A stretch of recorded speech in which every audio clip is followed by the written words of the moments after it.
बहुत स्वागत है।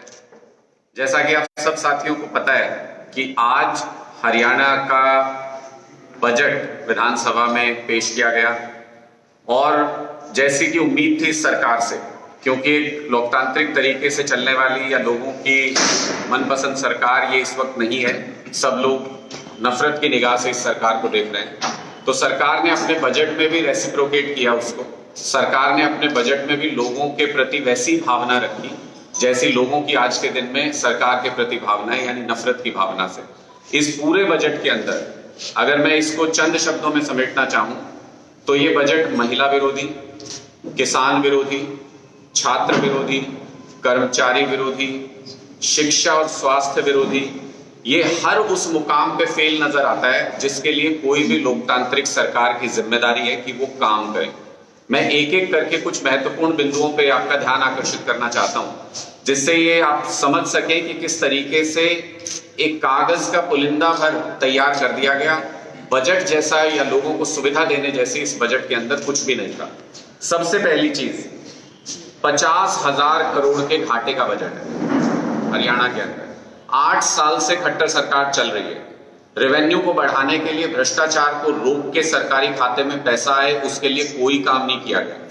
पहले से ही अगर आप देखें तो करीब करीब 2.25-3 लाख करोड़ के आसपास का कर्जा हरियाणा के ऊपर है और हर साल हर बजट में से 35,000 करोड़ रुपए हमें उस कर्ज का ब्याज चुकाना पड़ता है। हम उसकी किश्त भरते हैं 35,000 करोड़ रुपए, यानी जो 1,80,000 करोड़ का बजट दिखाया जा रहा है उसमें से 35,000 करोड़ तो सिर्फ और सिर्फ आप उसका भरेंगे, पैसा भरेंगे ब्याज का, और 50,000 और उसमें जुड़ गए आप, यानी अब 3.5 लाख करोड़ के कर्जे में हरियाणा आ गया है। ये घाटा किसका है? ये हरियाणा के एक एक बच्चे पे, एक एक युवा पे, एक एक महिला पे, एक एक किसान पे, एक एक बुजुर्ग के ऊपर ये पूरा का पूरा कर्जा है जो हरियाणा की सरकार अपने मन माफिक जैसा वो सरकार चलाना चाहते हैं, जो योजनाएं लाना चाहते हैं, चाहे उनका लोगों से लेना देना है या नहीं है, उसकी कीमत हरियाणा के लोगों को अदा करनी पड़ रही है। उसके बाद अगर आप देखें तो ये पूरा का पूरा जो बजट है, सबसे महत्वपूर्ण आज के दिन में क्या है? सबसे महत्वपूर्ण आज के दिन में, क्योंकि हम लगातार पूरे हरियाणा में इस मुद्दे को उठाते रहते हैं, शिक्षा और स्वास्थ्य, दो ऐसे मुद्दे हैं जो हिंदुस्तान के लिए और हरियाणा के लिए सबसे महत्वपूर्ण मुद्दे हैं।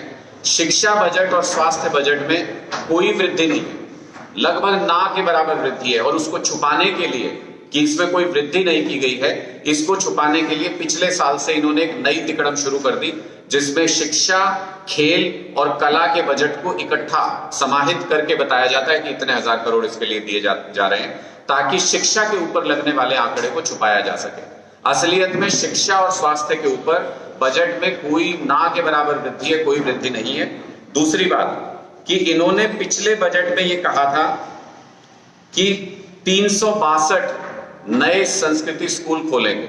इस बजट में इन्होंने ये बताया नहीं कि वो खुले नहीं खुले या उनका क्या हुआ, उनका क्या करना है। इन्होंने 2021 के बजट में ये कहा था कि 4,000 प्ले स्कूल हम हरियाणा के अंदर खोलेंगे। मुझे लगता है कि कॉपी पेस्ट डिपार्टमेंट बहुत अच्छे से काम कर रहा है। 2022 के बजट में इन्होंने उसको छोड़ दिया, प्ले स्कूल का कोई जिक्र नहीं हुआ। इन्होंने सोचा कि कोर्स की किताब लोग 1 साल पुरानी थोड़ी पढ़ेंगे, इनको नहीं पता था, आम आदमी पार्टी वाले पीछे के बजट भी देख लेते हैं।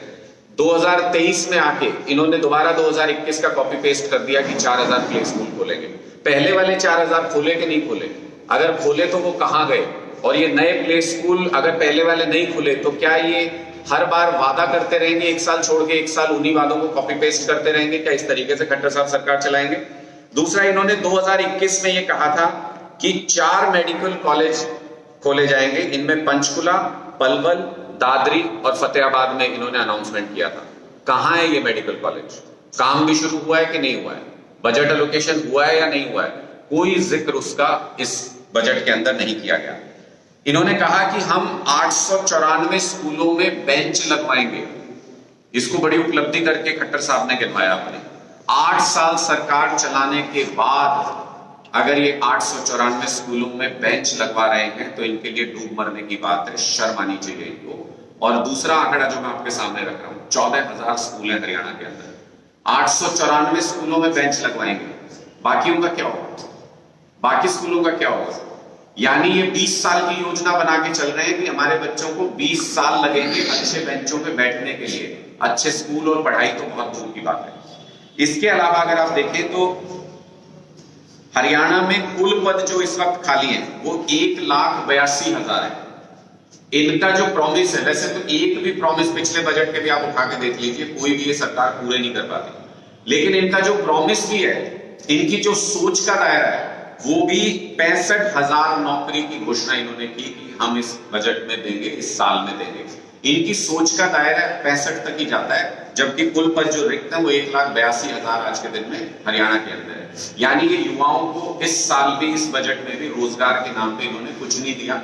जो उनका जायज हक था उसके आधे से 1/3 हिस्से को ये अपना टारगेट बना के चल रहे हैं, इसमें से अचीव कर नहीं पाएंगे, वो हम गारंटी के साथ कह सकते हैं, क्योंकि इनका इतिहास है। उसके अलावा अगर आप देखें, केंद्र सरकार की रिपोर्ट में महिलाओं के प्रति ये बताया गया कि हरियाणा में बहुत वर्स्ट स्थिति है, पूरे हिंदुस्तान में सबसे खराब स्थिति है सुरक्षा के मामले में। महिलाओं के खिलाफ 27% अपराध बढ़े हैं। उसके बावजूद इस बजट में महिला सुरक्षा के नाम पे चूं तक नहीं की गई, कहीं कोई जिक्र नहीं है। और मुझे लगता है उसकी वाजिब वजह भी होगी। वो इसलिए जिक्र नहीं किया खट्टर साहब ने क्योंकि संदीप सिंह के मामले पे वो पूरे प्रदेश की नाराजगी झेल रहे हैं। उनको लगा कि अगर महिला सुरक्षा का जिक्र करेंगे तो कहीं संदीप सिंह का मामला दोबारा से सामने ना आ जाए, जिन बोतल से बाहर ना निकल आए, इसलिए उन्होंने महिला सुरक्षा को टच ही नहीं किया इस बजट के अंदर। इसके बाद अगर आप देखें कि किस तरीके से दो चेहरे वाला बजट है, इन्होंने कहा कि हरियाणा कला प्रसार योजना शुरू करेंगे, ऐसी घोषणा की खट्टर साहब ने। लेकिन अभी कुछ दिन पहले हिसार में इन्होंने दूरदर्शन केंद्र को बंद कर दिया, जो कला का बहुत ही बड़ा और मजबूत केंद्र हरियाणा के अंदर बन के उभर रहा था। तो एक तरफ कहते हैं कि हरियाणा कला प्रसार योजना शुरू करेंगे, और दूसरी तरफ हरियाणा के एकमात्र जो दूरदर्शन केंद्र है उसके बंद होने पर चुप्पी साधे रहे, कुछ नहीं बोले, उसको बचाने के लिए भी कुछ नहीं किया इस सरकार ने। उसके बाद अगर आप देखें तो इन्होंने पेंशन के नाम पे 250 रुपए की भीख लोगों की झोली में डालने का काम किया है। मैं इसको भीख इसलिए कह रहा हूं क्योंकि जब ये सरकार में आए तो जो आज मुख्यमंत्री बने बैठे हैं, इनके एलआई, उन्होंने कहा था कि 5,000 रुपए पेंशन दिलवाएंगे, और आज जब इनकी सरकार जाने वाली है उस वक्त में ये 2750 रुपए पेंशन पे पहुंचे हैं, और वो भी तब जब 1 लाख लोगों की पेंशन पीपीपी के चक्रव्यूह में फंसा के इन्होंने प्रदेश भर में काट दी। यानी 1 लाख लोगों की पेंशन काट दी, और उसके बाद जिसकी बढ़ा रहे हैं उसको कह रहे हैं 250 रुपए हम आपकी पेंशन बढ़ा रहे हैं। इससे ज्यादा तो महंगाई बढ़ गई है। अगर दूध का भी हिसाब लगाएं तो 250 रुपए से ज्यादा तो उसकी कीमत बढ़ गई होगी सिर्फ दूध की। अगर कोई बुजुर्ग, कोई विधवा, कोई भी अगर एक लीटर दूध भी, अगर आधा लीटर दूध पीना चाहे तो मुझे लगता है उसका भी इन्होंने बिल्कुल ध्यान नहीं रखा, अपमान किया इन सबकी भावनाओं का। दूसरा, इन्होंने कहा कि 3 नए मेट्रो प्रोजेक्ट शुरू करेंगे, 3 नए रूट शुरू करेंगे, उसकी घोषणा की। गुड़गांव फरीदाबाद रूट पे 32 किलोमीटर का मेट्रो रूट गुड़गांव और फरीदाबाद को जो कनेक्ट करेगा, 2021 में घोषणा की थी खट्टर साहब ने। वो कहां है? वो रूट कहां खो गया? उसके लिए बजट का प्रोविजन कहां है? उसके ऊपर जिक्र क्यों नहीं हुआ? जमीन के ऊपर कुछ काम हो रहा है या नहीं हो रहा है, या सिर्फ वो घोषणाओं के अंदर है? ये सारी चीजों को अगर आप देखें, बढ़ते प्रदूषण के ऊपर इस बजट के अंदर कुछ नहीं, बिल्कुल प्रावधान नहीं है। ग्राउंड वाटर लगातार पूरे हरियाणा के अंदर गिरता जा रहा है, उसके ऊपर कोई प्रावधान नहीं, कोई बजट उसके लिए नहीं रखा गया है। किसानों के लिए, उनके हित के लिए कहीं पर कोई प्रोविजन नहीं है, कोई बजट किसी तरीके का नहीं रखा गया है। उनके लिए कोई स्कीम, कोई योजना जिससे किसानों को थोड़ी भरोसा मिल सके, सहारा मिल सके, ऐसी कोई योजना आपको इस बजट में नजर नहीं आती है। और सबसे बड़ी बात, जो मैंने हेल्थ सेक्टर की बात की, शिक्षा का मैंने आपको बताया, हेल्थ सेक्टर में भी इन्होंने कोई बजट नहीं बढ़ाया। हेल्थ सेक्टर का बुरा हाल है, कोई नया मेडिकल कॉलेज शुरू नहीं किया किसी तरीके से। उसके बावजूद जब हम ऐसी स्थिति से जूझ रहे हैं, कुछ दिन पहले एक सवाल पूछा गया था विधानसभा में, जिसके जवाब में ये बताया गया कि पीजीआई रोहतक में 2385 वैकेंसी है, करनाल मेडिकल कॉलेज में 459 वैकेंसी है, सोनीपत मेडिकल कॉलेज में 473 वैकेंसी है, और फरीदाबाद के अंदर 692 वैकेंसी है। यानी हमारा जो सरकारी स्वास्थ्य सुविधाओं का जो ढांचा है वो बुरी तरह से चरमराया हुआ है। उसको ठीक करने के लिए, इनको इन वैकेंसीज को भरने के लिए इनको बढ़े हुए हेल्थ बजट की जरूरत है। इनको नए मेडिकल कॉलेज बनाने हैं तो बढ़े हुए हेल्थ बजट की जरूरत है। ये अनाउंस कर देते हैं कि हम नए मेडिकल कॉलेज बनाएंगे, लेकिन हेल्थ बजट के अंदर कोई बढ़ोतरी नहीं किसी भी तरीके की, तो ये कहां से बनाएंगे? इसका साफ मतलब ये है कि ये सारा का सारा जो बजट का कागज जो प्रस्तुत किया गया विधानसभा के अंदर, वो पूरा का पूरा एक झूठ का पुलिंदा, जिसको एक अच्छा कवर पहना के खट्टर साहब ने विधानसभा के अंदर प्रेजेंट किया, और इसमें वो सारे प्रोमिसेस हमको नजर आते हैं जो कभी भी पूरे नहीं होने वाले हैं। ये ऐसे प्रोमिसेस हैं, और ये मैं इसलिए कह रहा हूं क्योंकि मैंने आपके सामने कई एग्जांपल रखे 2021 के बजट से उठा के, वो इसीलिए रखे क्योंकि 2021 में वादा किया, 22 में उसके ऊपर कुछ नहीं बोले, 23 के अंदर वो वादा रिपीट कर दिया। ये इनका काम करने का तरीका है। तो हम साफ तौर पे ये कहना चाहते हैं ना, इन्होंने ओपीएस के लिए सबसे महत्वपूर्ण बात कि अगर आपने कहा कि एक कमेटी बना रहे हैं जो इसको स्टडी करेगी, अगर उस कमेटी की रिपोर्ट आप मान के चल रहे हैं, संदीप सिंह के मामले में ये मान के चल रहे हैं कि वो पाक साफ निकल के आएंगे, उनके ऊपर कोई क्राइम किसी तरीके का साबित नहीं होगा, मुख्यमंत्री जी पहले ही मान लेते हैं, वो दिव्य दृष्टि से देख लेते हैं। इन्होंने दिव्य दृष्टि से ये भी देख लिया कि जो ये कमेटी बनाने जा रहे हैं ओपीएस की मांग को स्टडी करने के लिए, उस कमेटी का रिजल्ट कुछ नहीं आएगा, वो कमेटी कुछ रिकमेंड नहीं करने वाली, इसलिए कोई बजटरी प्रोविजन ओपीएस का कोई जिक्र, उसके बारे में सोचने की बात, विचार करने की बात कुछ भी बजट के अंदर किसी तरीके का प्रावधान नहीं है। और अंत में ये कहते हुए मैं अपनी बात समाप्त करता हूं कि जैसे हमारा घाटा लगातार बढ़ता जा रहा है हरियाणा में, हर साल आप देखें 50,000 करोड़ का घाटा इस बार जुड़ गया उसके अंदर, अगली बार यानी ब्याज में हमको ज्यादा पैसा देना पड़ेगा। लेकिन अगर इनकम सोर्सेज देखें तो हरियाणा प्रदेश की इनकम, चाहे वो टैक्स रेवेन्यू हो चाहे वो नॉन टैक्स रेवेन्यू हो, उसके अंदर कोई खास बढ़ोतरी नहीं हो रही है। जो पिछली बार था लगभग वही आंकड़े इस बार भी इन्होंने प्रस्तुत किए हैं। यानी सरकार क्या बैकडोर से पैसे कमा रही है? क्या इनकी लिकर सेल हर साल बढ़ जाती है? इनके जो जमीन की रजिस्ट्री हो रही है, क्या उनके अंदर इनके रेट्स बढ़ रहे हैं जमीन के? क्या उसकी रजिस्ट्री के रेट बढ़ रहे हैं? क्या इनका रेवेन्यू नहीं बढ़ रहा है उसके अंदर? क्या वजह है कि तमाम योजनाओं के बावजूद, अब पंजाब में हमारी सरकार चल रही है, वहां पे देखिए कि रेता का जो रेट है वो भी आधा हो गया, वहां पे रेते और बजरी का पूरा माफिया खत्म कर दिया गया, और सरकार की उससे जो कमाई थी वो भी बढ़ गई। तो क्या हरियाणा के अंदर सरकार का कोई ध्यान सरकार की कमाई को बढ़ाने पे नहीं है? क्या सिर्फ बैकडोर से ब्लैक मार्केट में जो काला धन कमा रहे हैं सरकार में बैठे हुए मंत्री और नेता, क्या सिर्फ सरकार उसी पर ध्यान लगा रही है? स्टेट के लिए कोई इनकम सोर्स जुटाने की सरकार कोशिश नहीं कर रही है? ये कहते हुए मैं अपनी बात को विराम देता हूं कि ये पूरी तरह से झूठ का पुलिंदा, ये पूरा का पूरा बजट जो खट्टर साहब ने आज पढ़ा। अच्छा डॉक्टर साहब, अजय सिंह चौटाला ये कह रहे हैं कि ये बजट पूरी तरह से आम आदमी को देखकर बनाया गया है, विपक्ष तो जनता को बदलाने को मांग रहा है। देखिए, मैं तो कह ही रहा हूं, अजय चौटाला जी को मैं नहीं कहना चाहता कि वो जेल जाके वापस आए हैं, उनको नैतिक अधिकार नहीं है कि वो अब लोगों के बारे में बात करें। लोगों के साथ चीटिंग की, हरियाणा प्रदेश के साथ चीटिंग की, हरियाणा प्रदेश के लोगों के साथ दगा किया, उनके वोट के साथ गद्दारी की, इसलिए उनको जेल भेजा गया था।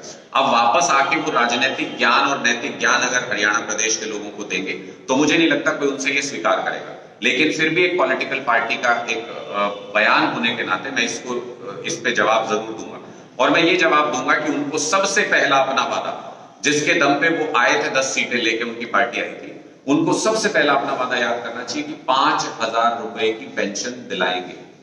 क्या वजह रही कि बुजुर्गों के साथ, विधवाओं के साथ, अब जो दिव्यांग है उनके साथ इन्होंने जो दगाबाजी की, जो उनके मैंडेट को, किसानों के मैंडेट को जो इन्होंने बेच दिया बीजेपी के हाथों, क्या वजह रही कि ये उस कॉम्प्रोमाइज सरकार में आज भी बने हुए हैं? पहले इनको इस बात का जवाब देना चाहिए। दूसरा, इनके अपने भाई विधानसभा के अंदर पूछ रहे थे, घर का झगड़ा तो निपटा लें, स्टेट को तो बाद में देख लेंगे। इनके अपने भाई विधानसभा के अंदर पूछ रहे थे कि भतीजे ने कह रहे हैं कि कोई जमीन वमीन एयरपोर्ट के पास ले लिए, अपनी पहले जमीन ले लेते हैं, फिर वहां से रोड निकाल देते हैं, वहां एयरपोर्ट बनवा देते हैं, मोटा पैसा कमा लेते हैं। ठेके दिन में भी खुल रहे हैं, रात में भी खुल रहे हैं। मैं हमेशा बोलता हूँ, अजय जी दिखते नहीं है क्या? अजय जी जब सड़क पे घूमते हैं, अजय चौटाला जी, तो देखते नहीं है क्या वो कि रात को भी ठेके खुले हुए हैं? किस नियम के तहत खुलते हैं बताना चाहिए उनको, वो कमाई कहाँ जाती है वो भी बताना चाहिए उनको। तो ये तो दोनों हाथों से पैसा समेट रहे हैं, इनको ना हरियाणा नजर आता, ना हरियाणा की जनता नजर आती। इनका पेट पाप इतना ही है कि हमारी कमाई होते रहेगी, सरकार अच्छी चल रही है। अनुराग जी, जो ग्राउंड वाटर नीचे जा रहा है, इसको लेकर कुछ बजट में प्रावधान दिए हैं बीजेपी सरकार ने? देखिए, किसी तरीके का कोई भी, ये बहुत ही चिंता का विषय है। और दिल्ली में अगर आप देखें, आम आदमी पार्टी की सरकार दिल्ली में ग्राउंड वाटर को रिवाइव करने के लिए जगह जगह पर पानी को स्टोर करके झीलें बना रही है बड़ी बड़ी, ताकि ग्राउंड वाटर को रिवाइव किया जा सके। लेकिन ना तो फ्लड वाटर को कंटेन करने का हरियाणा के पास कोई प्लान है, और ना ही हरियाणा के अंदर ही अगर आप देखें तो 1/3 हरियाणा ऐसा है जहां पे पानी चोआ ऊपर आ गया है, जहां पे किसानों की जो जमीनें हैं वो डूबी पड़ी है, वो अपनी फसल नहीं लगा सकते वहां पे। और 1/3 हरियाणा ऐसा है जहां पानी की लगातार कमी रहती है। तो with in state water management ये नहीं कर पा रहे हैं। ग्राउंड वाटर लगातार नीचे जा रहा है, उसको नीचे जाने से नहीं रोक पा रहे हैं। पोल्यूशन के लेवल पे कोई योजना नहीं ला पा रहे, उसको ठीक नहीं कर पा रहे। तो मुझे लगता है ये बहुत बड़ा लूपहोल इस बजट के अंदर है, और ये फ्यूचर लुकिंग बजट नजर नहीं आता है। जब आप 800 मेगावाट का एक थर्मल प्लांट बनाने की बात तो करते हैं, लेकिन जो नए आयाम है जिसमें सोलर पावर जनरेट की जा सकती है, बड़े बड़े सोलर स्टेशंस लगाए जा सकते हैं, उसकी जगह पे आप सिर्फ सोलर पंप लगाने की बात करते हैं, जो किसी प्राइवेट कंपनी को आप ठेका दे देंगे, किसान को उसका मोल चुकाना पड़ेगा और प्राइवेट कंपनी के बारे में आ रहे होंगे। तो ये फॉरवर्ड लुकिंग बजट नजर नहीं आता है, भविष्य की तरफ देखता हुआ बजट नजर नहीं आता है। ये सिर्फ और सिर्फ खाना पूर्ति बजट है और कुछ। Thank you.